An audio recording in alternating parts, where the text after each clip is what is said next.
Lectura Hablada presenta Sherlock Holmes, un caso de identidad, de Arthur Conan Doyle.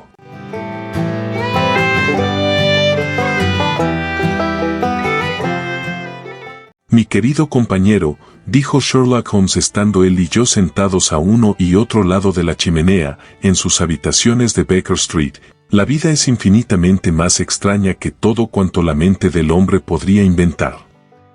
No osaríamos concebir ciertas cosas que resultan verdaderos lugares comunes de la existencia. Si nos fuera posible salir volando por esa ventana agarrados de la mano, revolotear por encima de esta gran ciudad, levantar suavemente los techos y asomarnos a ver las cosas raras que ocurren, las coincidencias extrañas, los proyectos, los contraproyectos, los asombrosos encadenamientos de circunstancias que laboran a través de las generaciones y desembocando en los resultados más outré, nos resultarían por demás trasnochadas e infructíferas todas las obras de ficción, con sus convencionalismos y con sus conclusiones previstas de antemano. Pues yo no estoy convencido de ello, le contesté. Los casos que salen a la luz en los periódicos son, por regla general, bastante sosos y bastante vulgares. En nuestros informes policíacos nos encontramos con el realismo llevado a sus últimos límites, pero, a pesar de ello, el resultado, preciso es confesarlo, no es ni fascinador ni artístico. Se requiere cierta dosis de selección y de discreción al exhibir un efecto realista, comentó Holmes. Esto se echa de menos en los informes de la policía, en los que es más probable ver subrayadas las vulgaridades del magistrado que los detalles que encierran para un observador la esencia vital de todo el asunto. Créame, no hay nada tan antinatural como lo vulgar. Me sonreí, moviendo negativamente la cabeza, y dije, comprendo perfectamente que usted piense de esa manera. Sin duda que, dada su posición de consejero extraoficial, que presta ayuda a todo aquel que se encuentra totalmente desconcertado, en toda la superficie de 3 continentes, entra usted en contacto con todos los hechos extraordinarios y sorprendentes que ocurren. Pero aquí, y al decirlo recogí del suelo el periódico de la mañana. Hagamos una experiencia práctica. Aquí tenemos el primer encabezamiento con que yo tropiezo. Crueldad de un marido con su mujer. En total, media columna de letra impresa, que yo sé, sin necesidad de leerla, que no encierra sino hechos completamente familiares para mí. Tenemos, claro está, el caso de la otra mujer, de la bebida, del empujón, del golpe, de las magulladuras, de la hermana simpática o de la patrona. Los escritores más toscos no podrían inventar nada más vulgar. Pues bien, el ejemplo que usted pone resulta desafortunado para su argumentación, dijo Holmes, echando mano al periódico y recorriéndolo con la mirada. Aquí se trata del caso de separación del matrimonio Dundas, precisamente yo me ocupé de poner en claro algunos detalles pequeños que tenían relación con el mismo. El marido era abstemio. No había de por medio otra mujer y la queja que se alegaba era que el marido había contraído la costumbre de terminar todas las comidas despojándose de su dentadura postiza y tirándosela a su mujer, acto que, usted convendrá conmigo, no es probable que surja en la imaginación del escritor corriente de novelas. Tome usted un pellizco de rapé, doctor, y confiese que en el ejemplo que usted puso me he anotado yo un tanto a mi favor. Me alargó su caja de oro viejo para el rapé, con una gran amatista en el centro de la tapa. Su magnificencia contrastaba de tal manera con las costumbres sencillas y la vida llana de Holmes, que no pude menos de comentar aquel detalle. Me había olvidado de que llevo varias semanas sin verlo a usted, me dijo. Esto es un pequeño recuerdo del rey de Bohemia en pago de mi colaboración en el caso de los documentos de Irene Adler. ¿Y el anillo?, le pregunté, mirando al precioso brillante que centelleaba en uno de sus dedos. Procede de la familia real de Holanda, pero el asunto en que yo le serví es tan extraordinariamente delicado que no puedo confiárselo ni siquiera a usted, que ha tenido la amabilidad de hacer la crónica de 1 o 2 de mis pequeños problemas. ¿Y no tiene en este momento a mano ninguno?, le pregunté con interés. Tengo 10 o 12, pero ninguno de ellos presenta rasgos que lo hagan destacar. compréndame, son de importancia, sin ser interesantes. Precisamente he descubierto que, de ordinario, suele ser en los asuntos sin importancia donde se presenta un campo mayor de observación, propicio al rápido análisis de causa y efecto, que es lo que da su encanto a las investigaciones. Los grandes crímenes suelen ser los más sencillos, porque, cuanto más grande es el crimen, más evidente resulta, por regla general, el móvil. En estos casos de que le hablo no hay nada que ofrezca rasgo alguno de interés, con excepción de uno bastante intrincado que me ha sido enviado desde Marsella. Sin embargo, bien pudiera ser que tuviera alguna cosa mejor antes que transcurran unos pocos minutos, porque, o mucho me equivoco, o ahí llega uno de mis clientes. Holmes se había levantado de su sillón y estaba en pie entre las cortinas separadas, contemplando la calle londinense, tristona y de color indefinido. Mirando por encima de su hombro, pude ver yo en la acera de enfrente a una mujer voluminosa que llevaba alrededor del cuello una boa de piel tupida y una gran pluma rizada sobre el sombrero de anchas alas, ladeado sobre la oreja según la moda coquetona, duquesa de Devonshire. Esa mujer miraba por debajo de esta gran panoplia hacia nuestras ventanas con gesto nervioso y vacilante, mientras su cuerpo oscilaba hacia adelante y hacia atrás, y sus dedos manipulaban inquietos con los botones de su guante. Súbitamente, en un arranque parecido al del nadador que se tira desde la orilla al agua, cruzó apresuradamente la calzada y llegó a nuestros oídos un violento resonar de la campanilla de llamada. Antes de ahora he presenciado yo esos síntomas, dijo Holmes, tirando al fuego su cigarrillo. El oscilar en la acera significa siempre que se trata de un affaire du cœur. Querría que la aconsejase, pero no está segura de que su asunto no sea excesivamente delicado para confiárselo a otra persona. Pues bien, hasta en esto podemos hacer distinciones. La mujer que ha sido gravemente perjudicada por un hombre, ya no vacila, y el síntoma corriente suele ser la ruptura del alambre de la campanilla de llamada. En este caso, podemos dar por supuesto que se trata de un asunto amoroso, pero que la joven no se siente tan irritada como perpleja o dolida. Pero aquí se acerca ella en persona para sacarnos de dudas. Mientras Holmes hablaba, dieron unos golpes en la puerta y entró el botones para anunciar a la señorita Mary Sutherland, mientras la interesada dejaba ver su pequeña silueta negra detrás de aquel, a la manera de un barco mercante con todas sus velas desplegadas detrás del minúsculo bote piloto. Sherlock Holmes la acogió con la espontánea amabilidad que lo distinguía. Una vez cerrada la puerta y después de indicarle con una inclinación que se sentase en un sillón, la contempló de la manera minuciosa, y sin embargo discreta, que era peculiar en él. ¿No le parece, le dijo Holmes, que es un poco molesto para una persona corta de vista como usted el escribir tanto a máquina? Lo fue al principio, contestó ella, pero ahora sé dónde están las letras sin necesidad de mirar. De pronto, dándose cuenta de todo el alcance de sus palabras, experimentó un violento sobresalto y alzó su vista para mirar con temor y asombro a la cara ancha y de expresión simpática. «Usted ha oído hablar de mí, señor Holmes», exclamó. «De otro modo, ¿cómo podía saber eso?» «No le dé importancia», le dijo Holmes, riéndose, «porque la profesión mía consiste en saber cosas. Es posible que yo me haya entrenado en fijarme en lo que otros pasan por alto. Si no fuera así, ¿qué razón tendría usted para venir a consultarme?» «Vine a consultarle, señor, porque me habló de usted la señora Etheredge, el paradero de cuyo esposo descubrió usted con tanta facilidad cuando la policía y todo el mundo lo había dado por muerto. Ay, señor Holmes, si usted pudiera hacer eso mismo para mí. No soy rica, pero dispongo de 100 de libras al año de renta propia, además de lo poco que gano con la máquina de escribir, y daría todo ello por saber qué ha sido del señor Hawksmoor Angel. ¿Por qué salió a la calle con tal precipitación para consultarme?», preguntó Sherlock Holmes, juntando unas con otras las yemas de los dedos de sus manos y con la vista fija en el techo.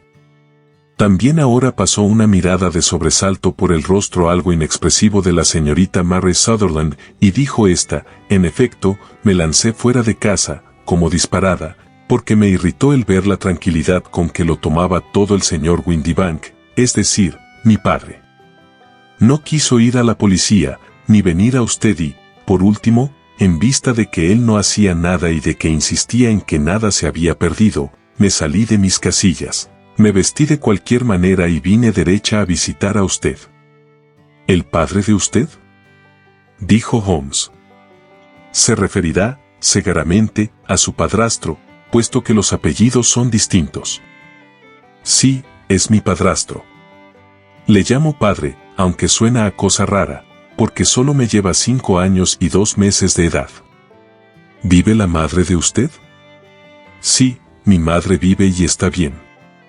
No me gustó mucho, señor Holmes, cuando ella contrajo matrimonio, muy poco después de morir papá, y lo contrajo con un hombre casi 15 años más joven que ella. Mi padre era fontanero en la Tottenham Court Road, y dejó al morir un establecimiento próspero, que mi madre llevó adelante con el capataz, señor Hardy, pero, al presentarse el señor Windibank, lo vendió, porque éste se consideraba muy por encima de aquello, pues era viajante en vinos. Les pagaron por el traspaso e intereses 4.700 libras, mucho menos de lo que papá habría conseguido, de haber vivido. Yo creía que Sherlock Holmes daría muestras de impaciencia ante aquel relato inconexo e inconsecuente, pero, por el contrario, lo escuchaba con atención reconcentrada. ¿Proviene del negocio la pequeña renta que usted disfruta?, preguntó Holmes. De ninguna manera, señor, se trata de algo en absoluto independiente y que me fue legado por mi tío Ned, de Auckland. El dinero está colocado en valores de Nueva Zelanda al 4,5%. El capital asciende a 2.500 libras, pero solo puedo cobrar los intereses. Lo que usted me dice me resulta en extremo interesante, le dijo Holmes. Disponiendo de una suma tan importante como son 100 libras al año, además de lo que usted misma gana, viajará usted, sin duda, un poco y se concederá toda clase de caprichos. En mi opinión, una mujer soltera puede vivir muy decentemente con un ingreso de 60 libras. Yo podría hacerlo con una cantidad muy inferior a esa, señor Holmes, pero ya comprenderá que, mientras viva en casa, no deseo ser una carga para ellos, y son ellos quienes invierten el dinero mío. Naturalmente, eso ocurre solo por ahora. El señor Windibank es quien cobra todos los trimestres mis intereses, él se los entrega a mi madre y yo me las arreglo muy bien con lo que gano escribiendo a máquina. Me pagan 2 peniques por hoja, y hay muchos días en que escribo de 15 a 20 hojas. Me ha expuesto usted su situación con toda claridad, le dijo Holmes. Este señor es mi amigo el Dr. Watson, y usted puede hablar en su presencia con la misma franqueza que delante de mí. Tenga, pues, la bondad de contarnos todo lo que haya referente a sus relaciones con el señor Hawksmoor Angel. La cara de la señorita Sutherland se cubrió de rubor, y sus dedos empezaron a pellizcar nerviosamente la orla de su chaqueta. Lo conocí en el baile de los gasistas, nos dijo. Acostumbraban enviar entradas a mi padre en vida de éste y siguieron acordándose de nosotros, enviándoselas a mi madre. El señor Windibank no quiso ir, nunca quería ir con nosotras a ninguna parte. Bastaba para sacarlo de sus casillas el que yo manifestase deseos de ir, aunque solo fuese a una fiesta de escuela dominical. Sin embargo, en aquella ocasión me empeñé en ir, y dije que iría porque, ¿qué derecho tenía él a impedírmelo? Afirmó que la gente que acudiría no era como para que nosotros alternásemos con ella, siendo así que se hallarían presentes todos los amigos de mi padre. Aseguró también que yo no tenía vestido decente, aunque disponía del de terciopelo color púrpura, que ni siquiera había sacado hasta entonces del cajón. Finalmente, viendo que no se salía con la suya, marchó a Francia para negocios de su firma, y nosotras, mi madre y yo, fuimos al baile, acompañadas del señor Hardy, el que había sido nuestro encargado, y allí me presentaron al señor Hawksmoor Angel. Me imagino, dijo Holmes, que, cuando el señor Windibank regresó de Francia, se molestó muchísimo porque ustedes hubiesen ido al baile. Pues, verá usted, lo tomó muy a bien. Recuerdo que se echó a reír, se encogió de hombros y afirmó que era inútil negarle nada a una mujer, porque ésta se salía siempre con la suya. Comprendo. De modo que en el baile de los gasistas conoció usted a un caballero llamado Hosmer Angel. Sí, señor. Lo conocí esa noche y al día siguiente nos visitó para preguntar si habíamos regresado bien a casa. Después de eso nos entrevistamos con él, es decir, señor Holmes, me entrevisté yo con él 2 veces, en que salimos de paseo, pero mi padre regresó a casa, y el señor Hosmer Angel ya no pudo venir de visita a ella. No. Verá usted, mi padre no quiso ni oír hablar de semejante cosa. No le gustaba recibir visitas, si podía evitarlas, y acostumbraba decir que la mujer debería ser feliz dentro de su propio círculo familiar. Pero, como yo le decía a mi madre, la mujer necesita empezar por crearse su propio círculo, cosa que yo no había conseguido todavía. ¿Y qué fue del señor Hosmer Angel? ¿No hizo intento alguno para verse con usted? Pues verá, mi padre iba a marchar a Francia otra vez una semana más tarde, y Hosmer me escribió diciendo que sería mejor y más seguro el que no nos viésemos hasta que hubiese emprendido viaje. Mientras tanto, podíamos escribirnos, y él lo hacía diariamente. Yo recibía las cartas por la mañana, de modo que no había necesidad de que mi padre se enterase. ¿Estaba usted ya entonces comprometida a casarse con ese caballero? Claro que sí, señor Holmes. Nos prometimos después del primer paseo que dimos juntos. Hosmer, el señor Ángel, era cajero en unas oficinas de Leadenhall Street, ¿y en qué oficinas? Eso es lo peor del caso, señor Holmes, que lo ignoro. ¿Dónde residía en aquel entonces? Dormía en el mismo local de las oficinas. ¿Y no tiene usted su dirección? No, fuera de que estaban en Leadenhall Street. ¿Y a dónde, pues, le dirigía usted sus cartas? A la oficina de correos de Leadenhall, para ser retiradas personalmente. Me dijo que si se las enviaba a las oficinas, los demás escribientes le embromarían por recibir cartas de una dama. Me brindé, pues, a escribírselas a máquina, igual que hacía él con las suyas, pero no quiso aceptarlo, afirmando que cuando eran de mi puño y letra le producían, en efecto, la impresión de que procedían de mí, pero que si se las escribía a máquina le daban la sensación de que ésta se interponía entre él y yo. Por ese detalle podrá usted ver, señor Holmes, cuánto me quería y en qué insignificancia se fijaba. Sí, eso fue muy sugestivo, dijo Holmes. Desde hace mucho tiempo tengo yo por axioma el de que las cosas pequeñas son infinitamente las más importantes. ¿No recuerda usted algunas otras pequeñeces referentes al señor Hosmer Angel? Era un hombre muy vergonzoso, señor Holmes. Prefería pasearse conmigo ya oscurecido, y no durante el día, afirmando que le repugnaba que se fijasen en él. Sí, era muy retraído y muy caballeroso. Hasta su voz tenía un timbre muy meloso. Siendo joven sufrió, según me dijo, de anginas e hinchazón de las glándulas, y desde entonces le quedó la garganta débil y una manera de hablar vacilante y como si se expresara cuchicheando. Vestía siempre muy bien, con mucha pulcritud y sencillez, pero padecía, lo mismo que yo, debilidad de la vista, y usaba cristales de color para defenderse de la luz. ¿Y qué ocurrió cuando regresó a Francia su padrastro el señor Windibank? El señor Hosmer Angel volvió de visita a nuestra casa y propuso que nos casásemos antes del regreso de mi padre. Tenía una prisa terrible y me hizo jurar, con las manos sobre los evangelios, que, ocurriese lo que ocurriese, le sería siempre fiel. Mi madre dijo que tenía razón en pedirme ese juramento y que con ello demostraba la pasión que sentía por mí. Mi madre se puso desde el primer momento de su parte y mostraba por él mayor simpatía aún que yo.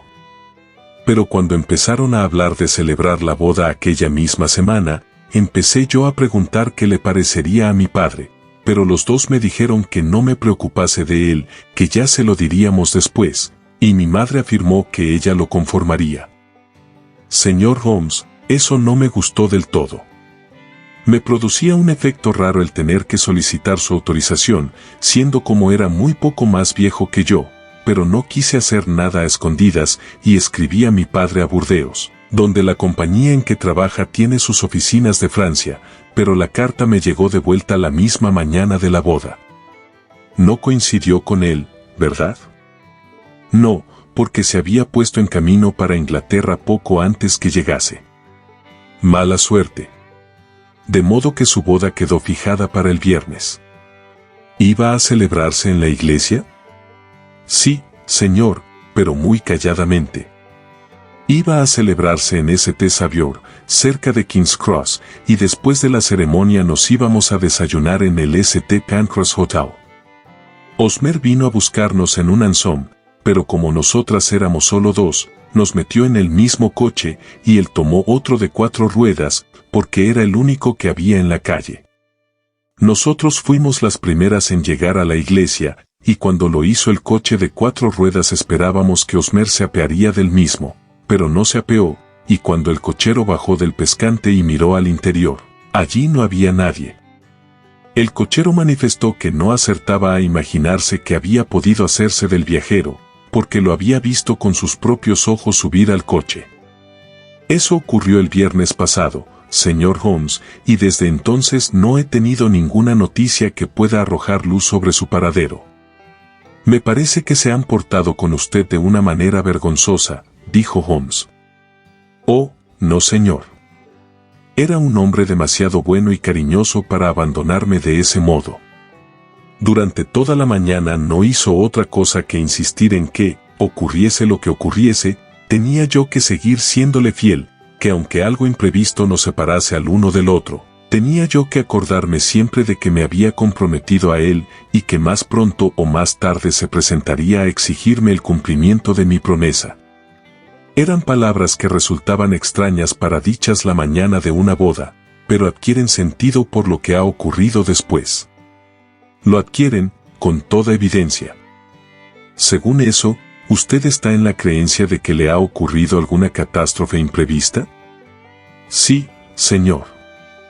Creo que él previó algún peligro, pues de lo contrario no habría hablado como habló. Y pienso, además, que ocurrió lo que él había previsto. ¿Y no tiene usted idea alguna de qué pudo ser? Absolutamente ninguna. Otra pregunta más. ¿Cuál fue la actitud de su madre en el asunto? Se puso furiosa y me dijo que yo no debía volver a hablar jamás de lo ocurrido. ¿Y su padre? ¿Se lo contó usted?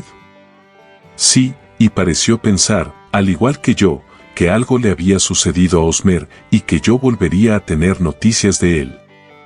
Porque, me decía, ¿qué interés podía tener nadie en llevarme hasta las puertas de la iglesia y abandonarme allí?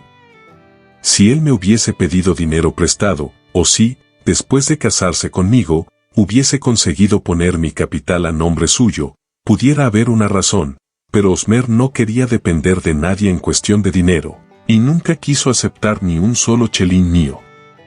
¿Qué podía, pues, haber ocurrido? ¿Y por qué no puede escribir? Solo de pensarlo me pongo medio loca. Y no puedo pegar ojo en toda la noche. Sacó de su manguito un pañuelo y empezó a verter en él sus profundos sollozos. Sherlock Holmes le dijo, levantándose, examinaré el caso en interés de usted, y no dudo de que llegaremos a resultados concretos. Descargue desde ahora sobre mí el peso de este asunto y desentienda por completo su pensamiento del mismo. Y sobre todo, procure que el señor Hosmer Angel se desvanezca de su memoria de la misma manera que él se ha desvanecido de su vida. ¿Cree usted entonces que ya no volveré a verlo más? Me temo que no. ¿Qué le ha ocurrido entonces? Deje a mi cargo esa cuestión. Desearía poseer una descripción exacta de esa persona y cuántas cartas del mismo pueda usted entregarme. El sábado pasado puse un anuncio pidiendo noticias suyas en el Chronicle, dijo la joven. Aquí tiene el texto, y aquí tiene también 4 cartas suyas. Gracias. ¿La dirección de usted? Leon Place, número 31, Camberwell. Por lo que he podido entender, el señor Ángel no le dio nunca su dirección. ¿Dónde trabaja el padre de usted? Es viajante de Westhouse Marbank, los grandes importadores de clarete, de Fanchette Street. Gracias. Me ha expuesto usted su problema con gran claridad. Deje aquí los documentos y acuérdese del consejo que le he dado. Considere todo el incidente como un libro cerrado y no permita que ejerza influencia sobre su vida. Es usted muy amable, señor Holmes, pero yo no puedo hacer eso. Permaneceré fiel al señor Osmer. Me hallará dispuesta cuando él vuelva. A pesar de lo absurdo del sombrero y de su cara inexpresiva, tenía algo de noble, que imponía respeto, la fe sencilla de nuestra visitante. Depositó encima de la mesa su pequeño lío de papeles y siguió su camino con la promesa de presentarse siempre que la llamase el señor Holmes. Sherlock Holmes permaneció silencioso durante algunos minutos, con las yemas de los dedos juntas, las piernas alargadas hacia adelante y la mirada dirigida hacia el techo. Cogió luego del colgadero la vieja y aceitosa pipa de arcilla, que era para él como su consejera y, una vez encendida, se recostó en la silla, lanzando de sí en espirales las guirnaldas de una nube espesa de humo azul, con una expresión de languidez infinita en su cara. Esta moza constituye un estudio muy interesante, comentó. Ella me ha resultado más interesante que su pequeño problema, el que, dicho sea de paso, es bastante trillado. Si usted consulta mi índice, hallará casos paralelos, en Andover, el año 77, y algo que se le parece ocurrió también en La Haya el año pasado. Sin embargo, por vieja que sea la idea, contiene 1 o 2 detalles que me han resultado nuevos.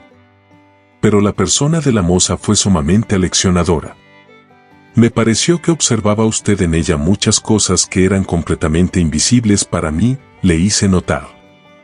Invisibles no, Watson, sino inobservadas. Usted no supo dónde mirar, y por eso se le pasó por alto todo lo importante. No consigo convencerle de la importancia de las mangas, de lo sugeridoras que son las uñas de los pulgares, de los problemas cuya solución depende de un cordón de los zapatos. Veamos. ¿Qué dedujo usted del aspecto exterior de esa mujer? Descríbamelo. Llevaba un sombrero de paja, de alas anchas y de color pizarra, con una pluma de color rojo ladrillo. Su chaqueta era negra, adornada con abalorios negros y con una orla de pequeñas cuentas de azabache. El vestido era color marrón, algo más oscuro que el café, con una pequeña tira de felpa púrpura en el cuello y en las mangas. Sus guantes tiraban a grises, completamente desgastados en el dedo índice de la mano derecha. No me fijé en sus botas. Ella es pequeña, redonda, con aros de oro en las orejas y un aspecto general de persona que vive bastante bien, pero de una manera vulgar, cómoda y sin preocupaciones. Sherlock Holmes palmeó suavemente con ambas manos y se rió por lo bajo. Por vida mía, Watson, que está usted haciendo progresos. Lo ha hecho usted, pero que muy bien. Es cierto que se le ha pasado por alto todo cuanto tenía importancia, pero ha dado usted con el método, y posee una visión rápida del color. Nunca se confía a impresiones generales, muchacho, concéntrese en los detalles. Lo primero que yo miro son las mangas de una mujer. En el hombre tiene quizá mayor importancia la rodillera del pantalón. Según ha podido usted advertir, esta mujer lucía felpa en las mangas, y la felpa es un material muy útil para descubrir rastros. La doble línea, un poco más arriba de la muñeca, en el sitio donde la mecanógrafa hace presión contra la mesa, estaba perfectamente marcada. Las máquinas de coser movidas a mano dejan una señal similar, pero solo sobre el brazo izquierdo y en la parte más alejada del dedo pulgar, en vez de marcarla cruzando la parte más ancha, como la tenía esta. Luego miré a su cara y descubrí en ambos lados de su nariz la señal de unas gafas a presión, todo lo cual me permitió aventurar mi observación sobre la cortedad de vista y la escritura, lo que pareció sorprender a la joven. También me sorprendió a mí. Sin embargo, era cosa que estaba a la vista. Me sorprendió mucho, después de eso, y me interesó, al mirar hacia abajo, el observar que, a pesar de que las botas que llevaba no eran de distinto número, sí que eran desparejas, porque una tenía la puntera con ligeros adornos, mientras que la otra era lisa. La una tenía abrochados únicamente los 2 botones de abajo, eran 5, y la otra los botones primero, tercero y quinto. Pues bien, cuando una señorita joven, correctamente vestida en todo lo demás, ha salido de su casa con las botas desparejas y a medio abrochar, no significa gran cosa el deducir que salió con mucha precipitación. ¿Y qué más?, le pregunté, vivamente interesado, como siempre me ocurría, con los incisivos razonamientos de mi amigo. Advertí, de pasada, que había escrito una carta antes de salir de casa, pero cuando estaba ya completamente vestida. Usted se fijó en que el dedo índice de la mano derecha de su guante estaba roto, pero no se fijó, por lo visto, en que tanto el guante como el dedo estaban manchados de tinta violeta. Había escrito con mucha prisa, y había metido demasiado la pluma en el tintero. Eso debió de ocurrir esta mañana, pues de lo contrario la mancha de tinta no estaría fresca en el dedo. Todo esto resulta divertido, aunque sea elemental, Watson, pero es preciso que vuelva al asunto. ¿Tiene usted inconveniente en leerme la descripción del señor Hosmer Angel que se da en el anuncio? Puse de manera que le diese la luz el pequeño anuncio impreso, que decía: desaparecido la mañana del día 14 un caballero llamado Hosmer Angel. Estatura, unos 5 pies y 7 pulgadas, de fuerte conformación, cutis cetrino, pelo negro, una pequeña calva en el centro, hirsuto, con largas patillas y bigote, usa gafas con cristales de color y habla con alguna dificultad. La última vez que se le vio vestía levita negra con solapas de seda, chaleco negro, albertina de oro y pantalón gris de paño Harris, con polainas oscuras sobre botas de elástico. Sábese que estaba empleado en una oficina de la calle Leadenhall Street. Cualquiera que proporcione, etcétera, etcétera. Con eso basta, dijo Holmes. Por lo que hace a las cartas, dijo pasándoles la vista por encima, son de lo más vulgar. No existe en ellas pista alguna que nos conduzca al señor Ángel, salvo la de que cita una vez a Balzac. Sin embargo, hay un detalle notable, y que no dudo le sorprenderá a usted. Que están escritas a máquina, hice notar yo. No solo eso, sino que incluso lo está la firma. Fíjese en la pequeña y limpia inscripción de Hosmer Angel que hay al pie. Tenemos, como usted ve, una fecha, pero no la dirección completa, fuera de lo de Leadenhall Street, lo cual es bastante vago. Este detalle de la firma es muy sugeridor, a decir verdad, pudiéramos calificarlo de probatorio. ¿Y qué prueba? Es posible, querido compañero, que no advierta usted la marcada dirección que da al caso este. Mentiría si dijese que la veo, como no sea la de que lo hacía para poder negar su firma en el caso de que fuera demandado por ruptura de compromiso matrimonial. No, no se trataba de eso. Sin embargo, voy a escribir 2 cartas que nos sacarán de dudas a ese respecto. La una para cierta firma comercial de la serie y la otra al padrastro de esta señorita, el señor Windibank, en la que le pediré que venga a vernos aquí mañana a las 6 de la tarde. Es igual que tratemos del caso con los parientes varones. Y ahora, doctor, nada podemos hacer hasta que nos lleguen las contestaciones a estas 2 cartas, de modo que podemos dejar el asuntillo en el estante mientras tanto.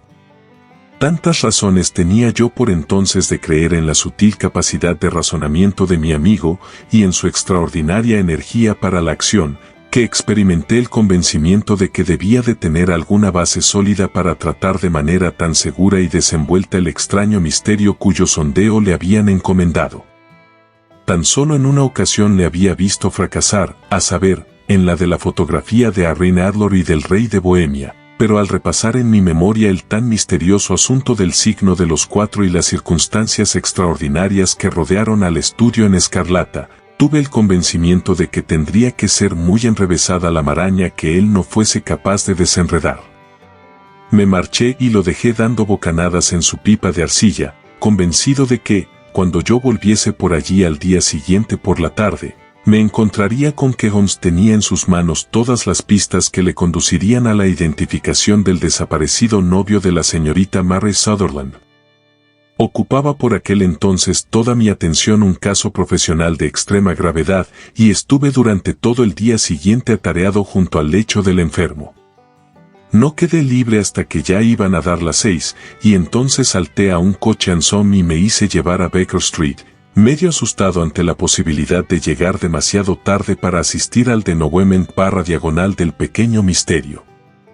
Sin embargo, me encontré a Sherlock Holmes sin compañía, medio dormido y con su cuerpo largo y delgado hecho un ovillo en las profundidades de su sillón.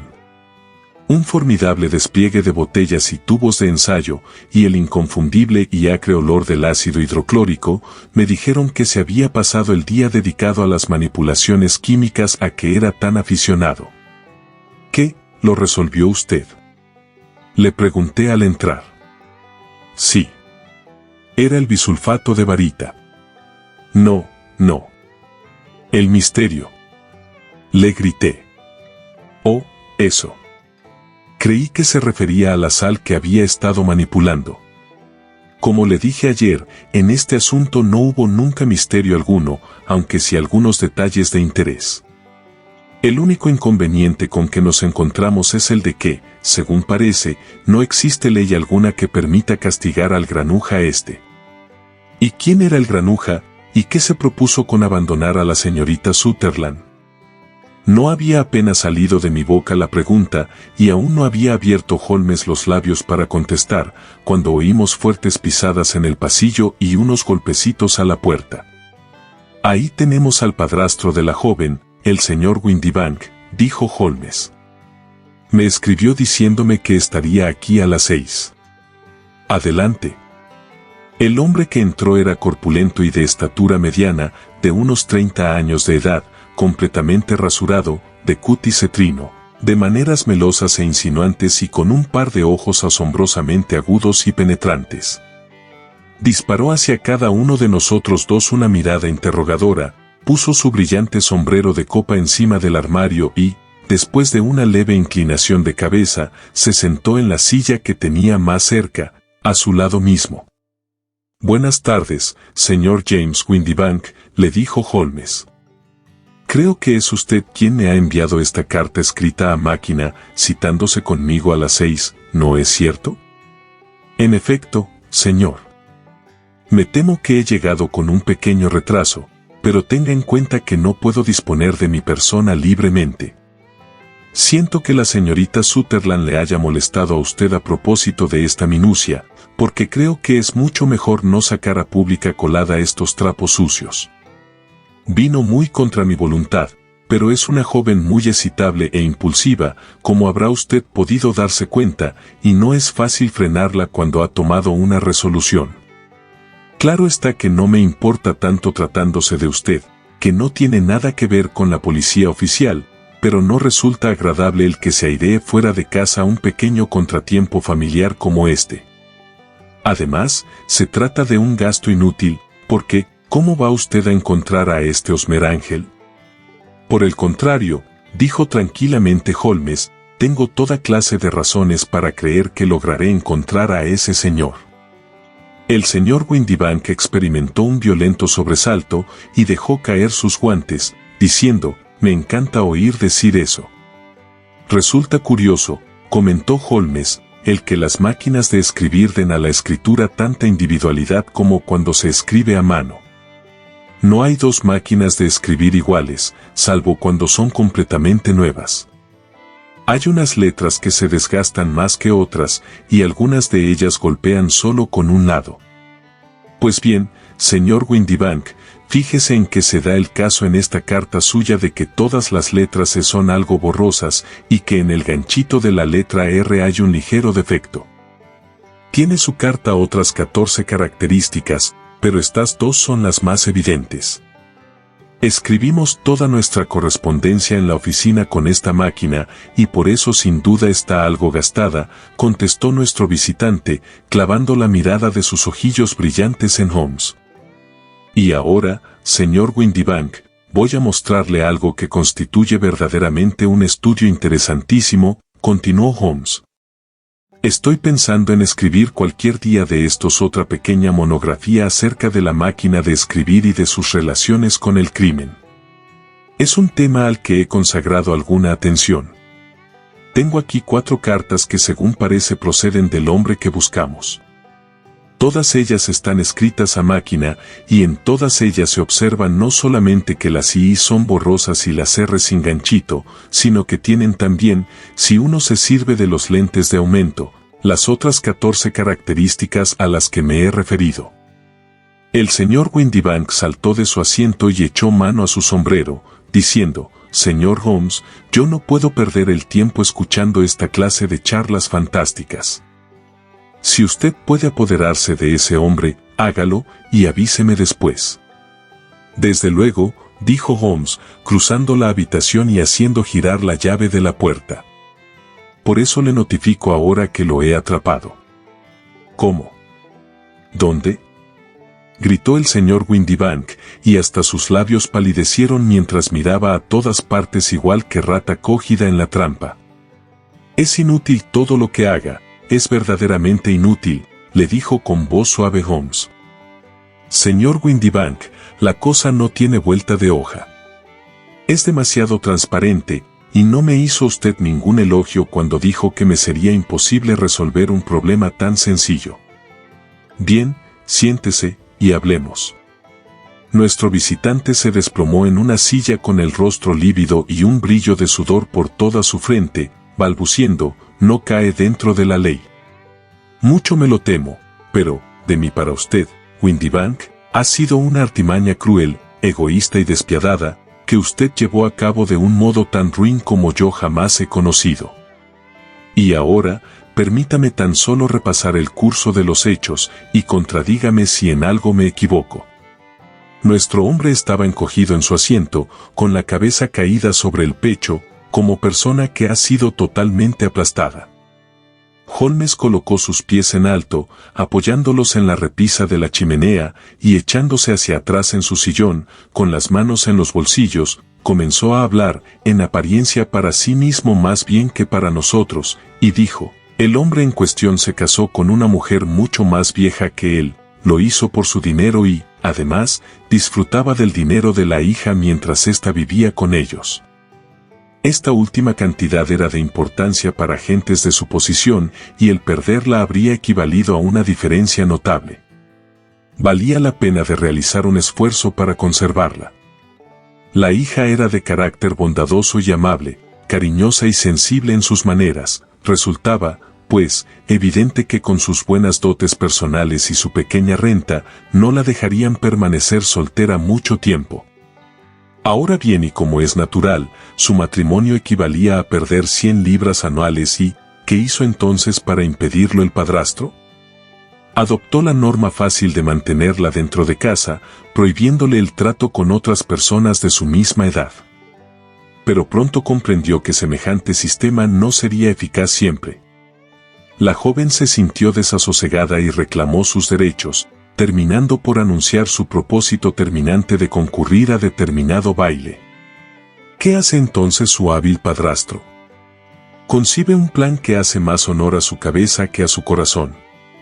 Se disfrazó, con la complicidad y ayuda de su esposa, se cubrió sus ojos de aguda mirada con cristales de color, enmascaró su rostro con un bigote y un par de hirsutas patillas.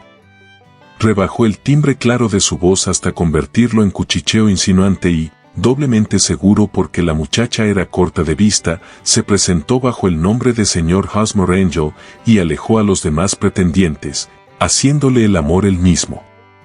Al principio fue solo una broma, gimió nuestro visitante. Jamás pensamos que ella se dejase llevar tan adelante. Es muy probable que no. Fuese como fuese, la muchacha se enamoró por completo, y estando como estaba convencida de que su padrastro se hallaba en Francia, ni por un solo momento se le pasó por la imaginación la sospecha de que fuese víctima de una traición. Las atenciones que con ella tenía el caballero la halagaron, y la admiración, ruidosamente manifestada por su madre, contribuyó a que su impresión fuese mayor. Acto continuo, el señor Ángel da comienzo a sus visitas, siendo evidente que si había de conseguirse un auténtico efecto, era preciso llevar la cosa todo lo lejos que fuese posible. Hubo entrevistas y un compromiso matrimonial, que evitaría que la joven enderezase sus afectos hacia ninguna otra persona. Sin embargo, no era posible mantener el engaño para siempre. Los supuestos viajes a Francia resultaban bastante embarazosos. Se imponía claramente la necesidad de llevar el negocio a término de una manera tan dramática que dejase una impresión permanente en el alma de la joven, y que la impidiese durante algún tiempo poner los ojos en otro pretendiente. Por eso se le exigieron aquellos juramentos de fidelidad con la mano puesta en los evangelios, y por eso también las alusiones a la posibilidad de que ocurriese algo la mañana misma de la boda. James Windibank quería que la señorita Sutherland se ligase a Hosmer Angel de tal manera que permaneciese en una incertidumbre tal acerca de su paradero, que durante los próximos 10 años al menos, no prestase oídos a otro hombre. La condujo hasta la puerta de la iglesia, y entonces, como ya no podía llevar las cosas más adelante, desapareció oportunamente, recurriendo al viejo truco de entrar en el coche de 4 ruedas por una portezuela y salir por la otra. Así es, señor Windibank, como se encadenaron los hechos, según yo creo.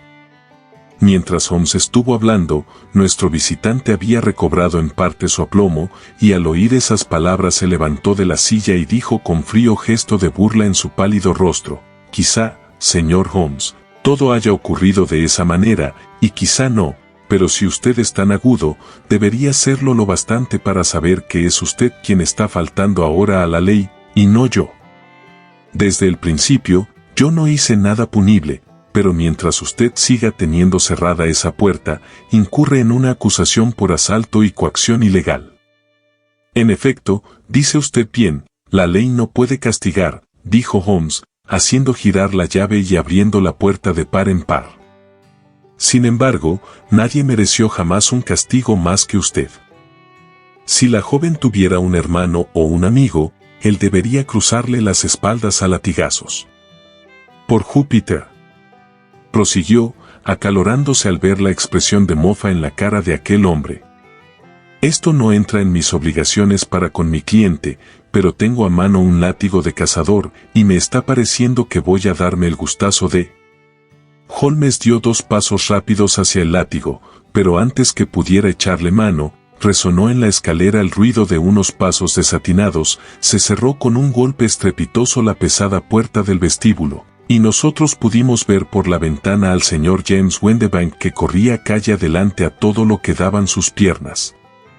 Ahí va un hombre que hace sus canalladas a sangre fría, exclamó Holmes riéndose, al mismo tiempo que se dejaba caer otra vez en su sillón. El individuo ese irá subiendo de categoría en sus crímenes y terminará realizando alguno muy grave que lo llevará a la horca.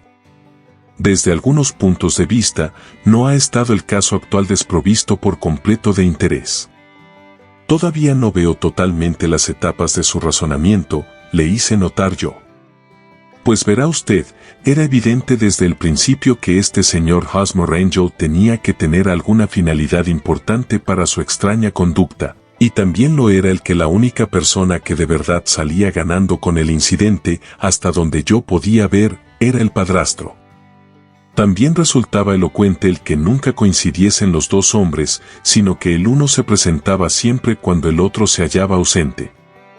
También teníamos los detalles de los cristales de color y lo raro de la manera de hablar, cosas ambas que apuntaban hacia un disfraz, lo mismo que las hirsutas patillas. Mis sospechas se vieron confirmadas por el detalle característico de escribir la firma a máquina, porque se deducía de ello que la letra suya le era familiar a la joven, y que ésta la identificaría por poco que él escribiese a mano. Comprenda usted que todos estos hechos aislados, unidos a otros muchos más secundarios, coincidían en apuntar en la misma dirección. ¿Y cómo se las arregló usted para comprobarlos? Una vez localizado mi hombre, resultaba fácil conseguir la confirmación. Yo sabía con qué casa comercial trabajaba este hombre. Examinando la descripción impresa, eliminé todo aquello que podía ser consecuencia de un disfraz, las patillas, los cristales, la voz, y la envié a la casa en cuestión, pidiéndoles que me comunicasen si correspondía a la descripción de alguno de sus viajantes. Me había fijado ya en las características de la máquina de escribir y envié una carta a nuestro hombre, dirigida a su lugar de trabajo, preguntándole si podría presentarse aquí. Su respuesta, tal y como yo había esperado, estaba escrita a máquina y en ella se advertían los mismos defectos triviales pero característicos de la máquina. Por el mismo correo me llegó una carta de Westhouse en Marbank, de Fanchette Street, comunicándome que la descripción respondía en todos sus detalles a la de su empleado James Wendebank. Boylatout. ¿Y la señorita Sutherland? Si yo se lo cuento a ella, no me creerá. Recuerde usted el viejo proverbio persa, es peligroso quitar su cachorro a un tigre, y también es peligroso arrebatar a una mujer una ilusión. Hay en Afís tanto buen sentido como en Horacio, e igual conocimiento del mundo.